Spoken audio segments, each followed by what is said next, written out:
Welcome back and thank you for staying with us. Now, the Pan-African Parliament, that's PAP, and the state of the African Diaspora, SOAD, have partnered to strengthen ties between Africa and its diaspora.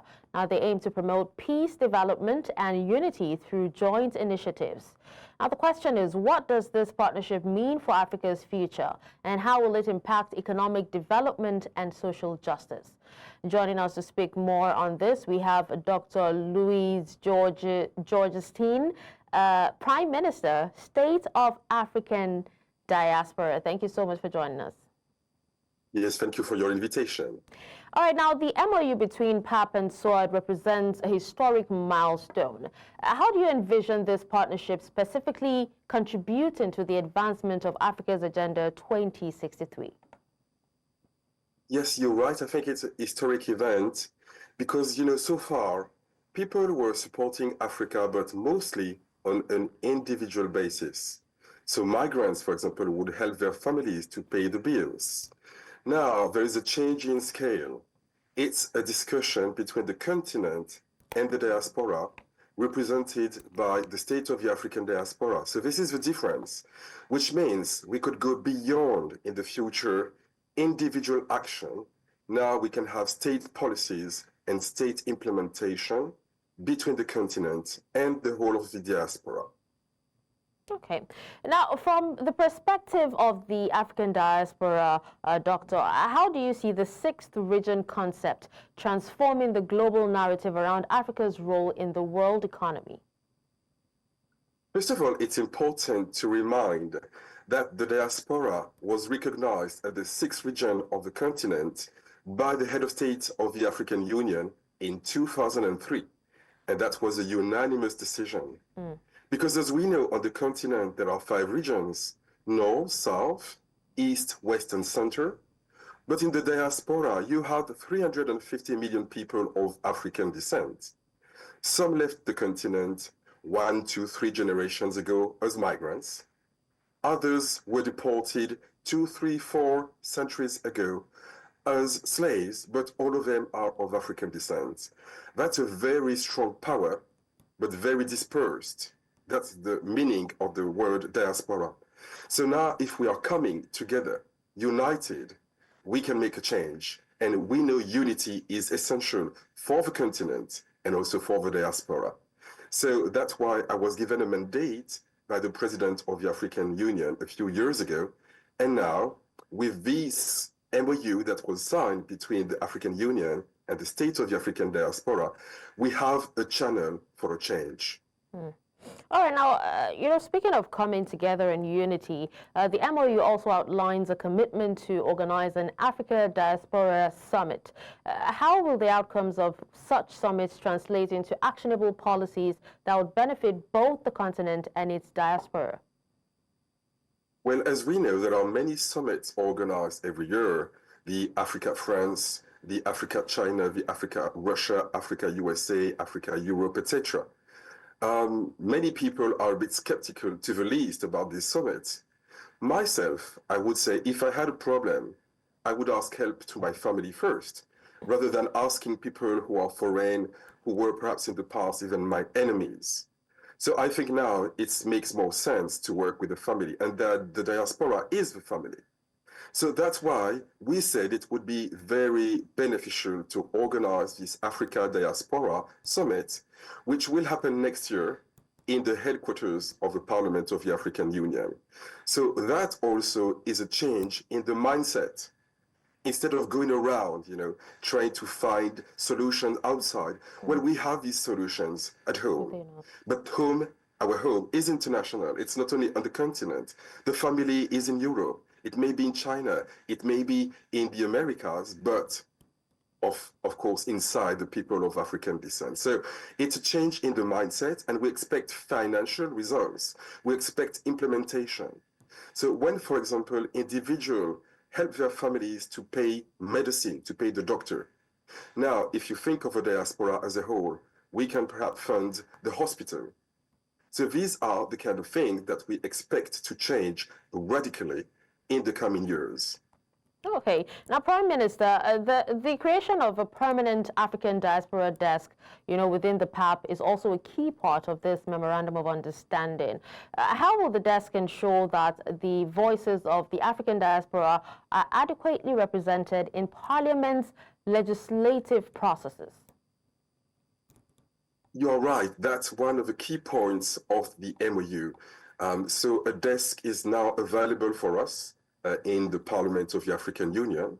And we will use it, of course, to actually organize more things and structure the dialogue between the continent and the diaspora.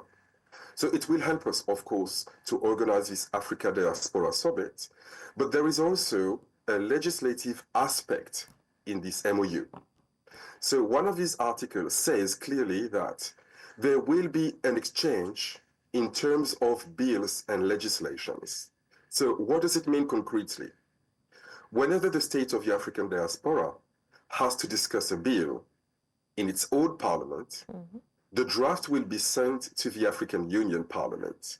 And reversely, each time the Pan-African Parliament needs to discuss a bill, they will send the draft upfront to the state of the African diaspora.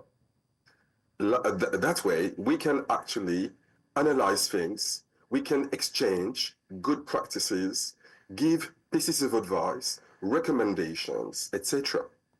Of course, each parliament remains sovereign, but in that way, we can have a full cooperation, we can be informed of what's going on in the other party, and I think that's also a channel for a full cooperation. So this desk will be the place from which we shall be able to dialogue.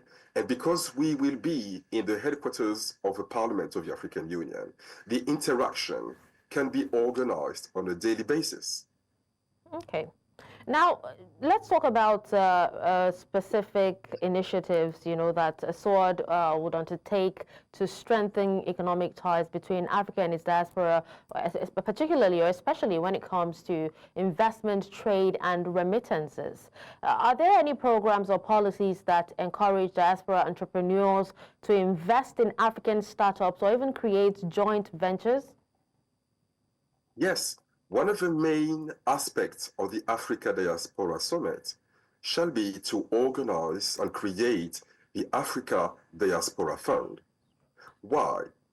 As we may know, the African diaspora sends to the continent every year the equivalent of 70 billion US dollars. And these are the figures provided by the IMF. Now, that represents 13% of the GDP of Senegal, 26% of the GDP of Liberia, 70% of the GDP of Sudan. So as we can see, it's not small numbers. However, it may be even bigger. Why? Because I believe the people who send funds to the continent are mostly the migrants. So for example, a Nigerian migrant living now in UK would send funds to his own family.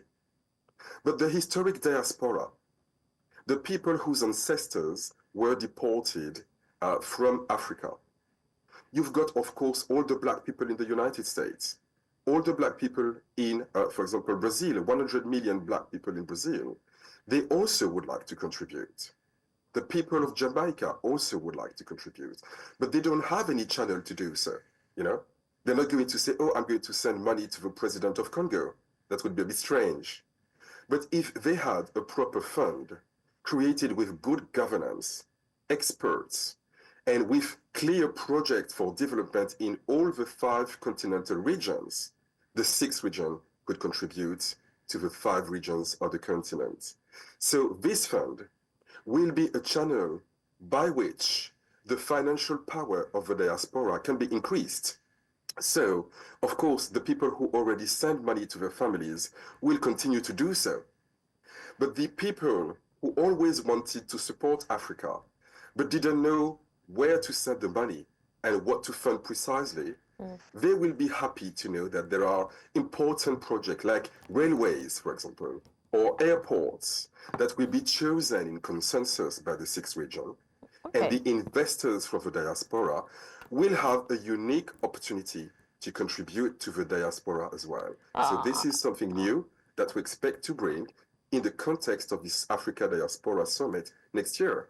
All right, Prime Minister, we're about to wrap up. Just in 1 minute, can you tell us, given the complexity of African politics, how do you ensure that this collaboration is inclusive of the diverse political environments across Africa, particularly when it comes to engaging with African leaders and institutions?